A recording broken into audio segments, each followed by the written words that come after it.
Nous sommes toujours sur le salon ProDurable édition 2018. Je suis maintenant avec Philippe Quinter. Bonjour. Bonjour. Philippe, vous êtes directeur du développement durable et de la RSE chez BPI France.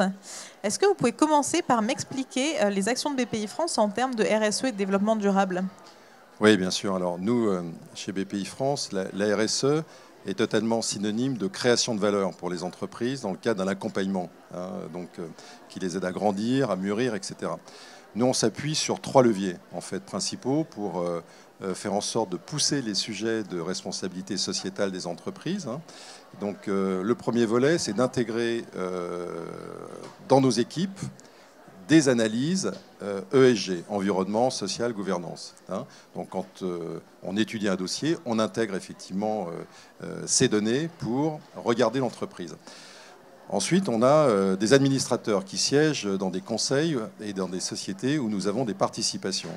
Donc c'est important aussi de porter la parole, je dirais, à ces niveaux-là sur ces sujets. Et puis directement auprès des entreprises dans le cadre de programmes de formation pour les aider parfois à révéler des sujets, à les aider à grandir, leur ouvrir effectivement des portes, donc pour qu'elles aillent plus loin, plus fort, et ça les aide à grandir sur ces sujets. Vous m'avez dit juste avant cette interview que le lab de BPI France venait de sortir une étude sur les TPE et PME. Est-ce que vous pouvez m'en dire plus?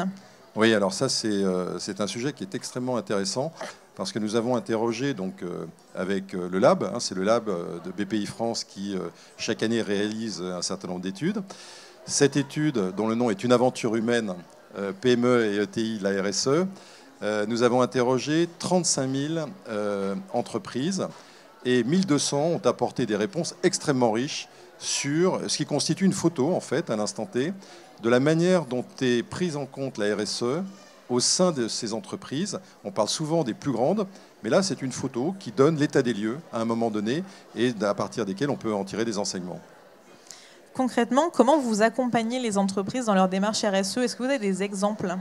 Oui, alors concrètement, on a des programmes de formation avec certains de nos partenaires qui permettent ce sont différentes entreprises, de la start-up jusqu'à la PME que l'on met autour d'une table, généralement entre 6 à 10, de secteurs d'activité différents. Il y a des modules collectifs où on pousse des sujets liés à l'environnement, la manière dont on recycle, l'éco-conception, etc. D'autres journées qui sont plus centrées sur le social, et puis des journées individuelles où il y a un diagnostic qui est réalisé avec des plans d'action opérationnels. Le sujet et l'idée, c'est qu'à la fin de ces journées, en fait, l'entreprise ressorte un peu plus aguerrie avec un plan d'action opérationnel et aussi une com, je dirais, efficace pour valoriser ses actions. Et quel est l'intérêt pour les entreprises de s'engager dans ce type de démarche?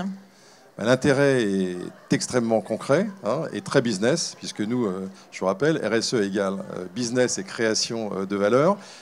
Ça permet aux entreprises de valoriser leur démarche et d'avoir accès à des clients auxquels ils n'auraient peut-être pas eu accès. C'est-à-dire qu'à partir du moment où ils poussent effectivement un certain nombre de sujets, notamment dans les domaines environnementaux et sociaux, cela intéresse un certain nombre de leurs clients et donc c'est une façon aussi pour eux de créer du business et de créer de la valeur de l'entreprise. Je vous rappelle qu'aujourd'hui, sur une valorisation d'entreprise, les 2/3 de la valeur d'une entreprise, c'est du goodwill. Donc c'est très important de travailler sur ces sujets et c'est vraiment aussi totalement connecté à la création de valeur. Pour terminer, tous ces conseils que vous donnez aux entreprises, est-ce que vous les appliquez vous-même en interne? Alors là, je suis obligé de dire oui, bien sûr. Pourquoi? Parce que je vous l'ai déjà dit un petit peu, on l'intègre totalement dans le processus métier. C'est-à-dire toutes nos équipes financement et investissement, quand ils regardent une entreprise, quand ils l'apprécient, ils la regardent bien sûr sous l'angle financier, mais aussi avec une vision extra-financière, donc sur les domaines précités. Et ça permet d'enrichir, je dirais, la connaissance de l'entreprise et aussi de créer des opportunités de business et de mieux connaître les dirigeants et la manière dont ils gèrent leur entreprise. Merci beaucoup Philippe Quinter, je le rappelle, directeur du développement durable et de la RSE chez BPI France. Et nous sommes sur le salon ProDurable édition 2018. Merci à vous, au revoir.